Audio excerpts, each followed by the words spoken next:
Hello लोगोफोर, आरोबाव आं दिनै नोंथांमोननि गेजेराव मोननैसो गोदान मिउजिक भिडिअनि आपडेट लानानै फैलायबाय। नोंथांमोना नैबे गोदान मिउजिक भिडिअनि फुल आपडेटफोरखौ मिथिनो थाखाय नोंथांमोना नैबे भिडिअखौ जोबजासिम नाय आरो नोंथांमोना बे भिडिअखौ मोजां मोनो अब्ला भिडिअखौबो लाइक शेयार खालामनानै होदो।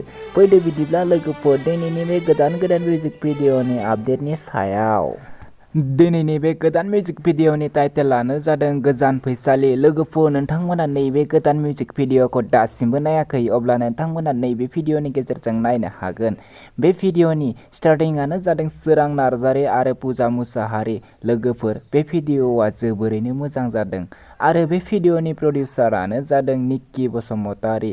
लोगोफोर, नोंथांमोना बिथांमोननि नैबे गोदान मिउजिक भिडिअखौ नायनो थाखाय बिथांमोननि इउटुब चेनेलाव थांनो नांगोन। बिथांमोना नैबे भिडिअखौ अलरेडि फुल आपल'ड खालामनानै होखाबाय। लोगोफोर, बे भिडिअनि मेथाइखौ रोजाबदों सोमखोर दैमारि आरो उषा रानी ब्रह्म आरो बे भिडिअनि स्ट'रि कनसेप्ट डिरेक्सनानो जादों सोरां बसुमतारी। लोगोफोर, बे भिडिअखौ नायनो थाखाय बिथांमोननि BN प्रडाक्शन इउटुब चेनेलाव थांनो नांगोन। बिथांमोना नैबे भिडिअखौ अलरेडि आपल'ड खालामखाबाय। नोंथांमोना बिथांमोननि नैबे भिडिअखौ मोजां मोनो, भिडिअखौ लाइक खालामनानै होदो आरो चेनेलखौ साबस्क्राइब खालामाखै अब्ला चेनेलखौबो साबस्क्राइब खालामनानै होदो।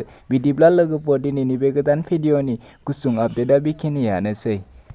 नेक्स्ट भिडिअनि आपडेटखौ नोंथांमोननि गेजेराव थाबैनो लानानै फैगोन। बेखायनो नोंथांमोना आंनि चेनेलखौ दासिमबो साबस्क्राइब खालामाखै अब्ला दानो साबस्क्राइब खालामनानै होदो आरो भिडिअखौबो लाइक शेयार खालामनानै होदो। बेफोरबायदिनो गोदान मिउजिक भिडिअनि आपडेट नोंथांमोननि गेजेराव आं लानानै फैबाय थागोन।